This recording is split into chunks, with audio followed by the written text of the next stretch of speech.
முழுதாக நனைந்த பிறகு முக்காடு எதற்கு என்றுதான் கேட்பார்கள் எனவும், ஆனால் காலிலேயே விழுந்த பிறகு முகத்தை மூட கர்ச்சீப் எதற்கு என்றே எல்லோரும் தற்போது கேட்கிறார்கள் எனவும் முதலமைச்சர் மு.க. ஸ்டாலின் கிண்டல் அடித்துள்ளார். அண்ணாயிசமாக இருந்த அதிமுகவின் கொள்கை அடிமையிசமாக மாறி அமித்ஷாவை சரணம் என சரண்டர் ஆகிவிட்டார் எடப்பாடி பழனிசாமி என கடிந்துரைத்துள்ளார். எதிர்க்கட்சி தலைவர் பழனிசாமி அவர்கள் தங்கிட்ட ஆட்சி அதிகாரம் இருந்தப்போ எதையும் செய்யாம தமிழ்நாட்டு உரிமைகளுக்காக குரல் கொடுக்கிற தெம்போ திராணியும் இல்லாம அடிமை சாசனம் எழுதி கொடுத்தார். பாஜக தன்னோடு இருக்குன்னு இப்பவும் வாய்த்தோடு கூட பேசிட்டு இருக்கிறாரு. எதிர்க்கட்சி தலைவர் மாண்பே இல்லாம தரந்தாந்து என்னை உரிமையில பேசிட்டு இருக்கிறார். கொள்கை இல்லாம தொடை நடுங்கும் பழனிசாமி அவர்களுடைய தரத்தை மக்களோட அந்த மக்கள் தெளிவாக எடை போட்டு பார்ப்பாங்கன்னு நானும் விட்டுட்டேன். ரெய்டுகள் இருந்து தன்னை காப்பாத்திக்க அதிமுகவை அடை வச்சுட்டாரு.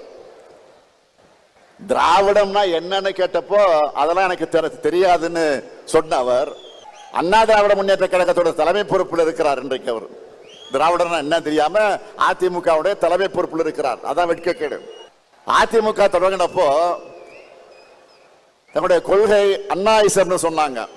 அதை இப்ப பழனிசாமி அவர்கள் அடிமையிசம்னு மாத்தி அமித்ஷாவே சரணம்னு மொத்தமா சரண்டர் ஆகிட்டார். முழுசா நடந்த பிறகு முக்காடு எதுக்குன்னு கேட்பாங்க.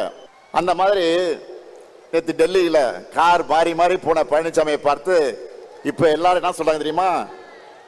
காலையே விழுந்த பிறகு முகத்தை மூட கர்ச்சீப் எதுக்குன்னு தான் எல்லோரும் கேட்கிறாங்க.